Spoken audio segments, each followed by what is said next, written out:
1st century, Boudica was a queen of the ancient Celtic Iceni tribe in what is now Norfolk and Suffolk. Her husband, Prasutagus, had ruled as a Roman ally and left his kingdom to his daughters and the Roman emperor, hoping to secure peace. The Romans instead annexed his territory and seized Iceni property. Roman soldiers looted homes, enslaved men, and publicly flogged Boudica while assaulting her daughters. This brutality united the Celtic tribes, who made Boudica their leader in revolt for freedom. Her forces began by destroying Camulodunum, burning the temple of Claudius with defenders inside. They then raised Londinium, freeing tribal slaves who joined her growing army, which peaked at over 230,000. They also sacked Verulamium.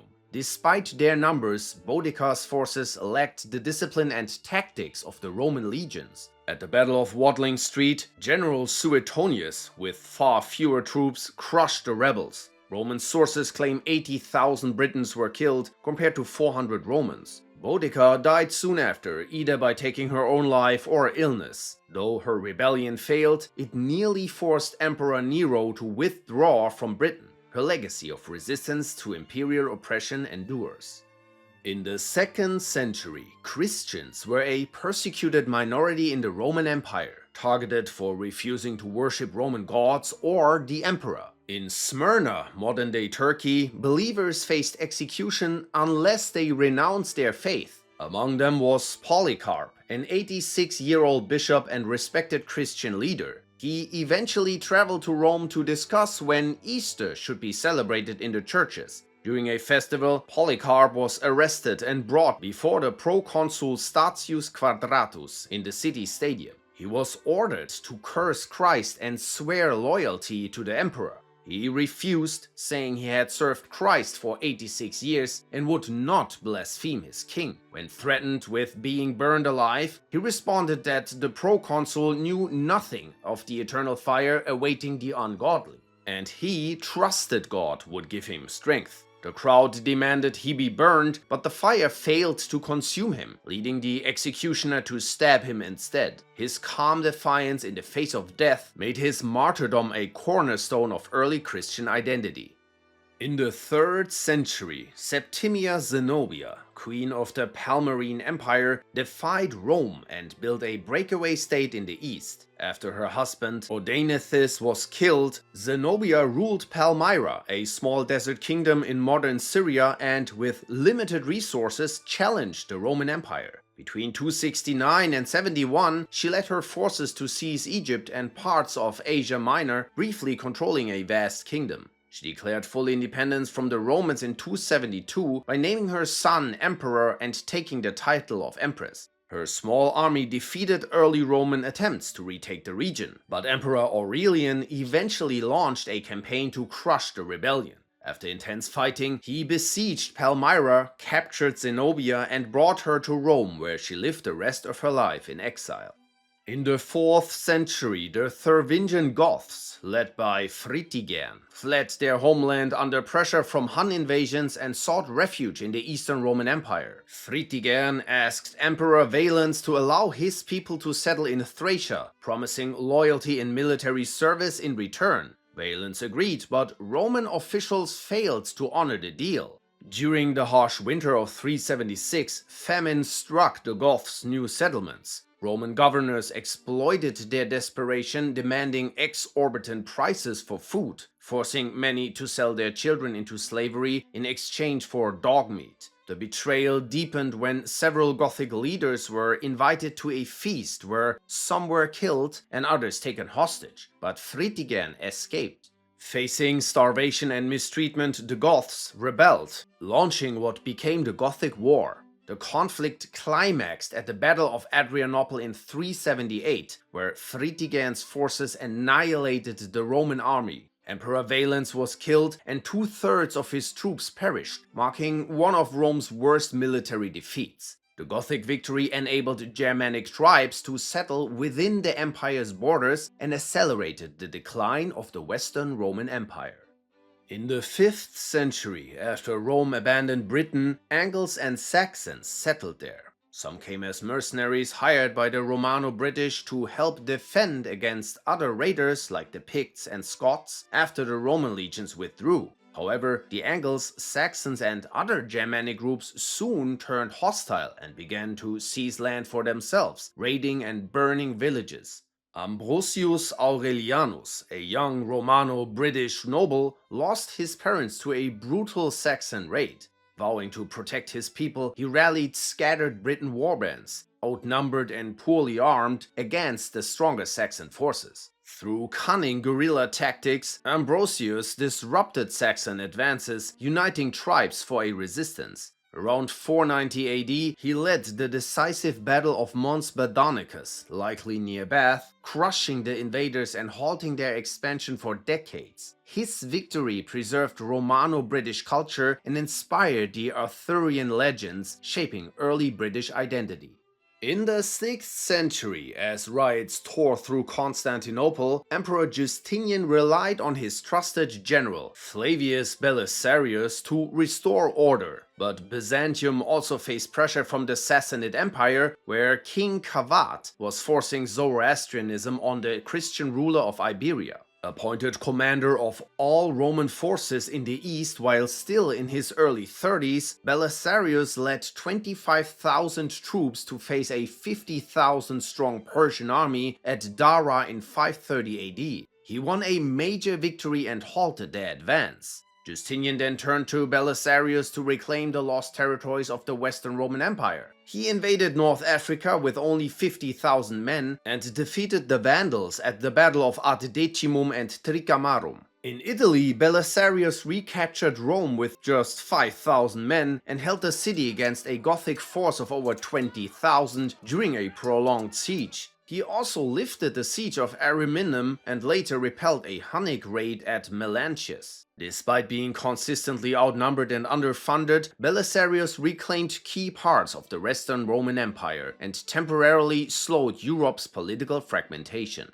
7th century. Yeon Gesumun was a military commander of the ancient Korean kingdom Goguryeo, caught between the dominant Tang Empire and the rising Korean state of Silla. Though politically divided and far smaller, Goguryeo under Yeon's command resisted multiple invasions. In 645, with only 10 to 20k garrisoned troops, Yeon's forces defended Ansi Fortress against 200,000 Tang soldiers, forcing Emperor Taizong to retreat. Taizong returned twice but was repelled again. In 662, Yeon won another major victory at the Sasu River against the new Tang Emperor Gaozong. His victories against overwhelming odds preserved Goguryeo independence and delayed Chinese expansion. In 668, Goguryeo finally fell to a Tang-Silla alliance. Though later Korean historians criticize Yeon's rule as harsh, some view him as Korea's greatest hero.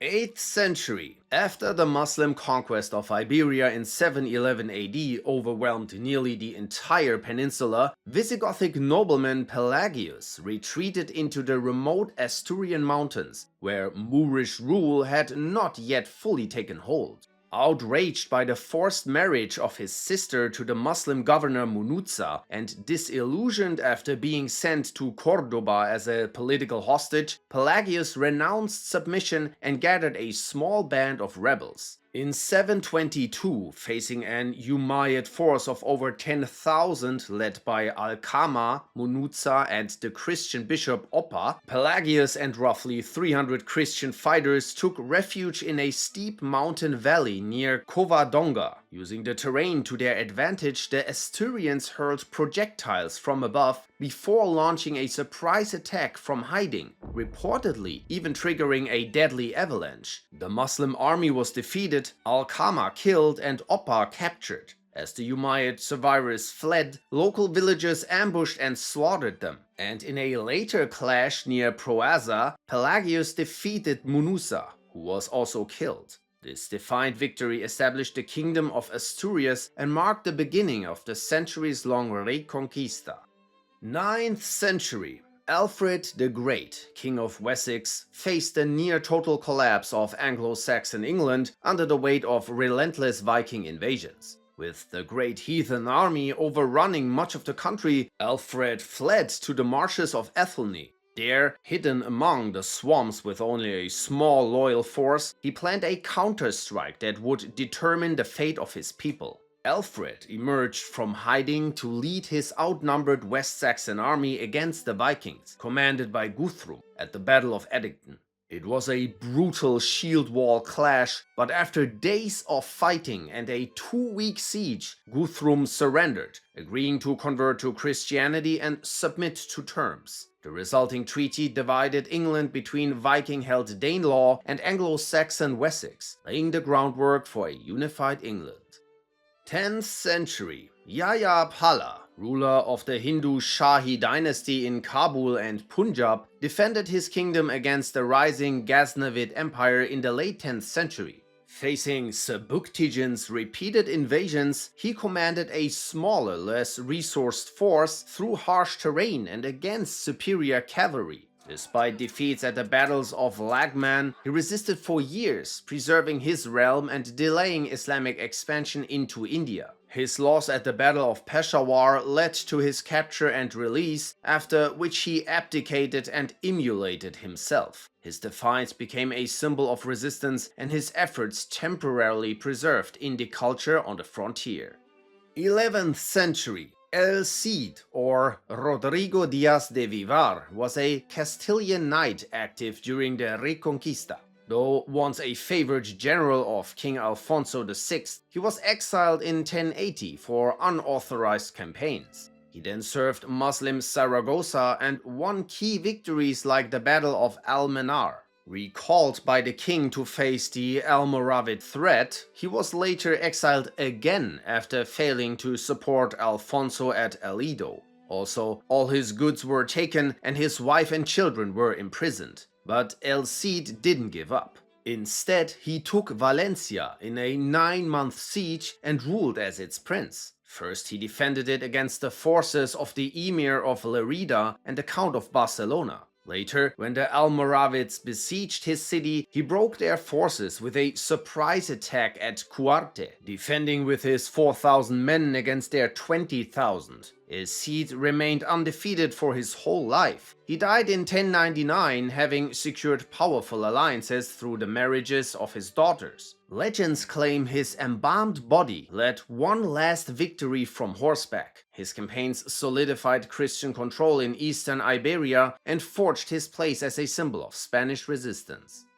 12th century. Minamoto Yoshitsune was a Japanese samurai general who became a national icon for his tactical brilliance and tragic downfall. As a child, his father and brothers were killed by the Taira clan, and Yoshitsune was sent to a temple where monks trained him in swordsmanship and strategy. He later joined his exiled brother Yoritomo in rebellion against the almighty Taira clan during the Genpei War and emerged as the key commander. Yoshitsune led key victories over the Taira, culminating in the Battle of Dan no Ura, where his fleet's flanking maneuver broke the Taira line and ended their rule.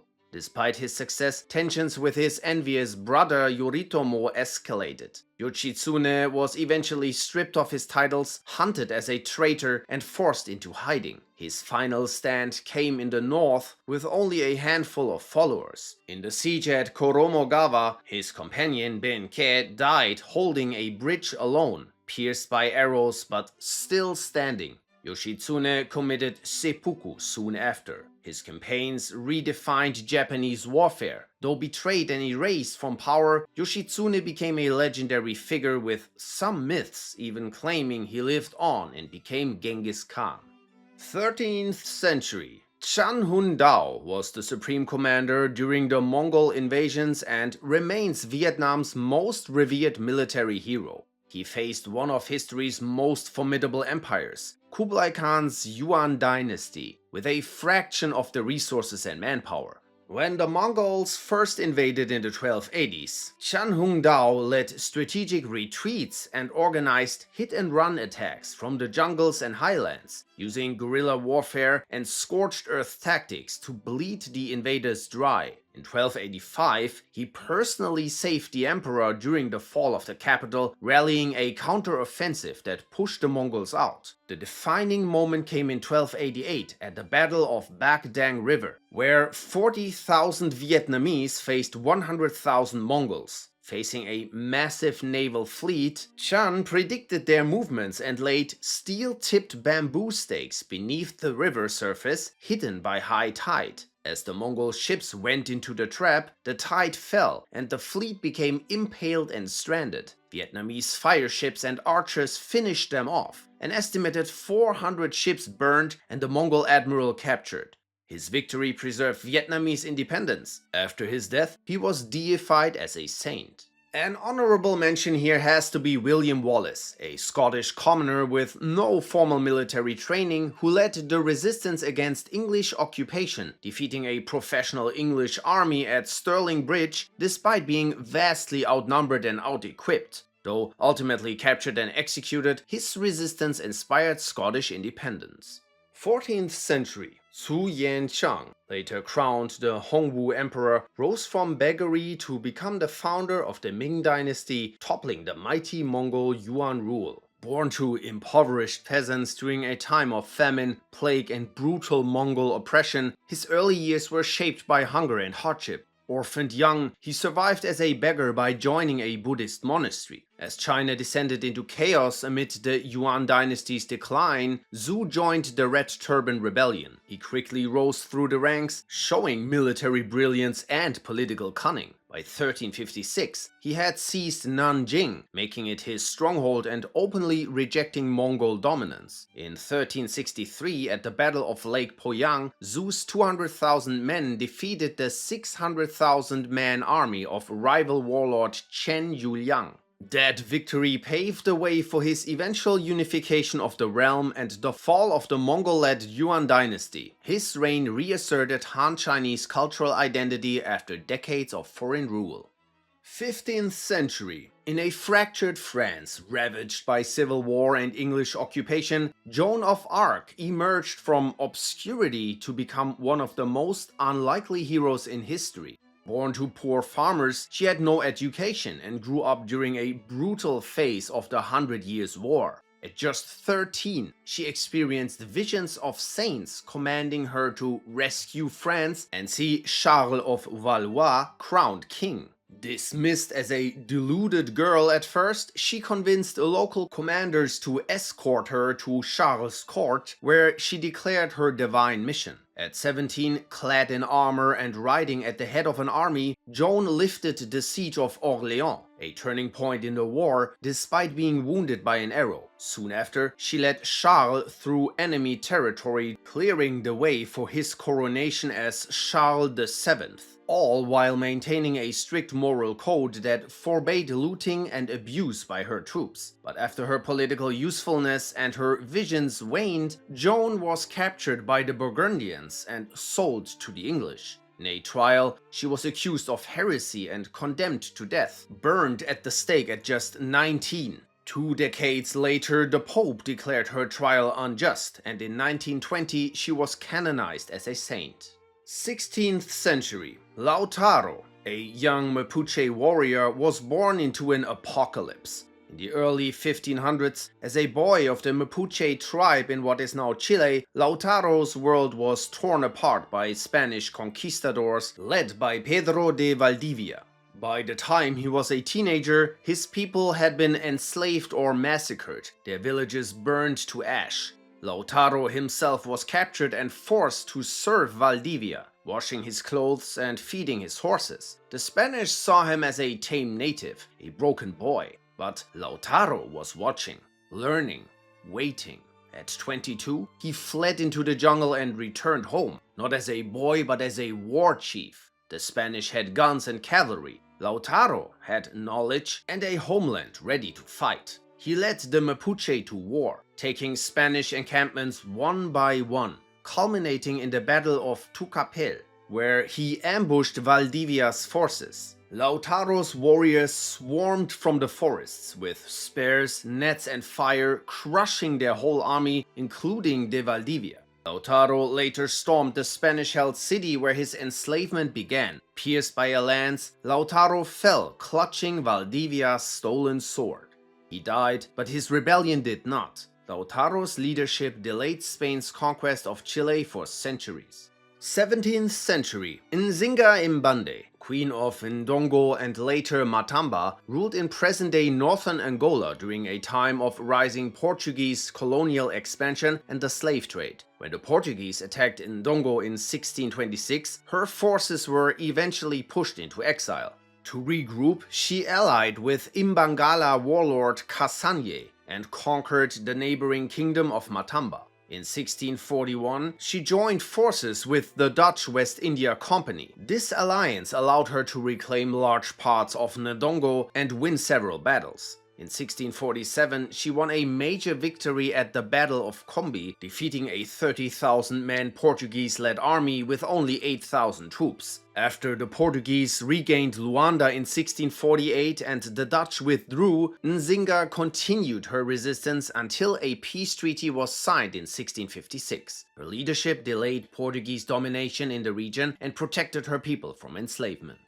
18th century, Toussaint Louverture was born a slave in the French colony of Santo Domingo, today's Haiti. His master gave him medical training and eventually freed him. For the next 15 years, he lived as a free farmer until the 1789 French Revolution hit the colony. Its call for universal rights set off tensions, and eventually a slave revolt erupted. Toussaint joined, sending his family to safety, freeing his own slave, and joining the fight as a doctor. By 1792, he was joined by Jean-Jacques Dessalines, who became his military commander and led many successful battles against the French oppressors. Soon, Toussaint commanded thousands. In 1793, Spain and Britain invaded. Toussaint first aligned with the Spanish, but when France abolished slavery, he switched sides. From the mountains, he drove out Spanish forces and then defeated the British, securing peace while promising not to incite rebellion in British colonies.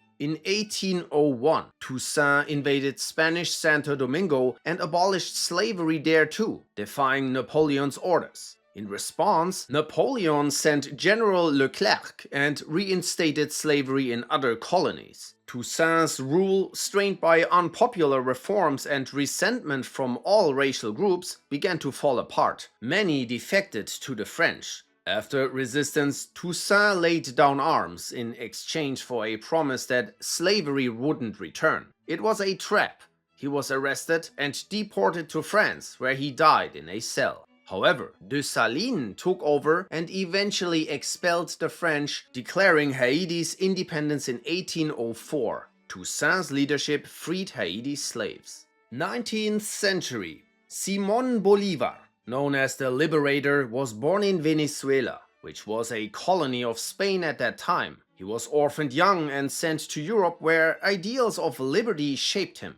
Inspired, Bolívar returned to break Spanish control and abolish slavery, which he called the Daughter of Darkness. When Napoleon invaded Spain and installed his brother as king, Bolívar joined the independence movement and reclaimed Venezuela in 1813 after a series of brutal campaigns. Though exiled and defeated multiple times, Bolívar pressed on, forging key alliances, including with Argentine General José de San Martín, and leading armies across Venezuela, Colombia, Ecuador, Panama, Peru, and Bolivia. In 1819, against the odds, he defeated a larger Spanish force at the Battle of Boyacá, cementing a turning point in the war. Against the might of the Spanish Empire, he liberated 6 nations and left behind a legacy of independence. 20th century, Witold Pilecki was a Polish resistance fighter whose courage defied both Nazi and Soviet terror. After fighting in the Polish-Soviet War and again during the 1939 invasion of Poland, he co-founded a resistance group to fight the German occupation. In 1940, he volunteered to be captured by the Nazis in order to infiltrate Auschwitz. Inside the camp, Pilecki built a secret resistance network among prisoners, documented Nazi atrocities, and smuggled out reports. After nearly 3 years inside, He escaped in 1943. He later fought in the Warsaw Uprising in 1944 and was captured again. When the war ended, Poland fell under Soviet control. Pilecki, still loyal to the Polish government in exile, returned undercover to assess the communist regime. In 1947, he was arrested by the secret police, tortured and executed after a show trial. 21st century. As a schoolgirl in Pakistan, Malala Yousafzai defied Taliban bans on girls' education by speaking out publicly. At 15, she was shot by a Taliban gunman for her activism, but survived the attack and refused to be silenced. Instead, she used her global platform to advocate for girls' education worldwide, becoming the youngest recipient of the Nobel Peace Prize. Despite threats and exile, Malala continues her fight for education equality with the same resolve that nearly cost her life. An honorable mention has to be Alexei Navalny, a Russian dissident who faced down one of the world's most repressive regimes. Navalny exposed corruption at the highest levels and survived an attempted poisoning by Russian security agents. Knowing imprisonment or death awaited him, he returned to Russia in 2021 and was arrested immediately. He died under suspicious circumstances in 2024.